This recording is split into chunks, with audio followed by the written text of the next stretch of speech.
June 23, 1940, Adolf Hitler, the head of the Nazi Party, landed in Paris at dawn, just 1 week after the Wehrmacht, the German army, had taken over.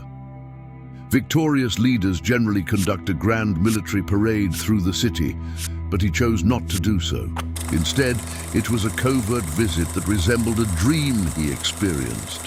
For a long time, because the capital of lights fascinated him since childhood, to the point that he memorized its spaces as if he were one of its residents. The Opera Garnier, in the heart of the capital, and regarded as the pinnacle of 19th century architecture, was the first location he visited.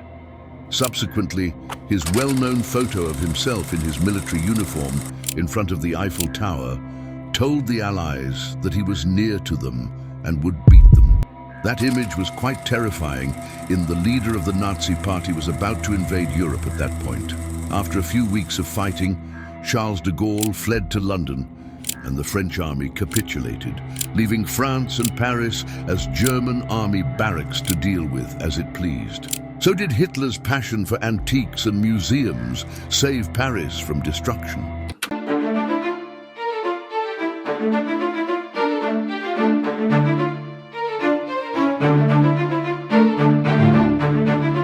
During his Parisian tour, Hitler did not forget to repeat history in the Invalides building, where the tomb of Napoleon Bonaparte, the French emperor who dreamed of ruling Europe, was located.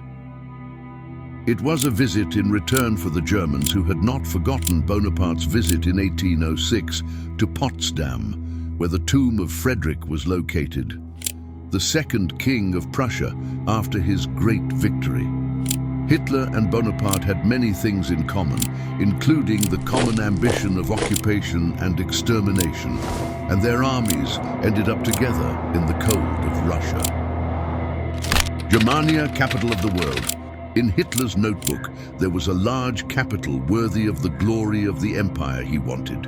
He called it Germania, replacing Berlin and imitating Paris in its splendor, precision, and arts.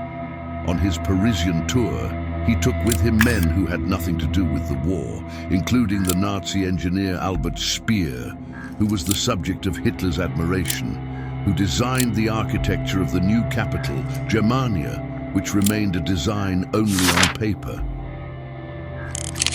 During the extended period, 1940-1944, the Nazis stole thousands of paintings and rare artifacts, most of them from Paris and others from all of Europe, to the point that Hitler ordered the bringing of the painting The Astronomer by the Dutch painter Vermeer. He considered it the greatest painting in history, and because the painting was not in the city museum, he commissioned a special crew to search for it and bring it to him, and it had already been stolen from its owner, who was none other than the Rothschild family, the famous banking family. Dynamite has the power to destroy Paris. Hitler claimed that General Choltitz was the destructive force behind the 1940 demolition of Rotterdam and the 1942 Soviet destruction of Sebastopol.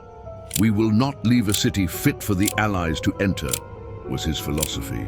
They would blow up the cities and reduce them to rubble as soon as they sensed the approach of the Allied forces. He was instructed by Adolf Hitler to destroy Paris as soon as they got close. The Allies, after the successive defeats of the Nazi armies in the East and West, and the approach of their imminent defeat, Paris was not bombed. As the Allies approached, the Germans fled, and some surrendered, and the city was not bombed. So the question begs, why? There are many historical narratives without confirming any of them. There are those who say that the General of Destruction, Choltitz, refused to have his name historically tarnished by the Paris bomber, and this is unlikely because the Nazis' last concern was what history would say about them, because they were certain of their victory in the war by those brutal methods. And there are those who say that the Germans did not have sufficient explosives to blow up a city the size of Paris, and decided to escape with minimal losses.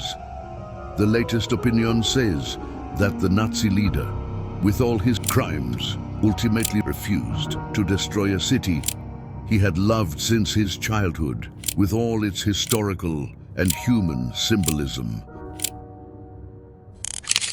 Videotapes from the 1940s confirm that Adolf Hitler did, in fact, admire Paris.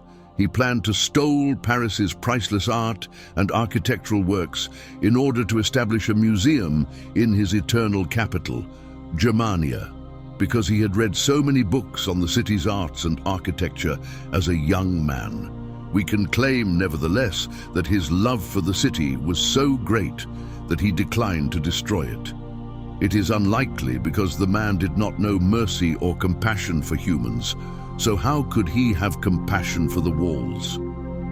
Thanks for watching. Don't forget to like, share, and subscribe. Leave a comment below with your thoughts or suggestions. See you in the next video.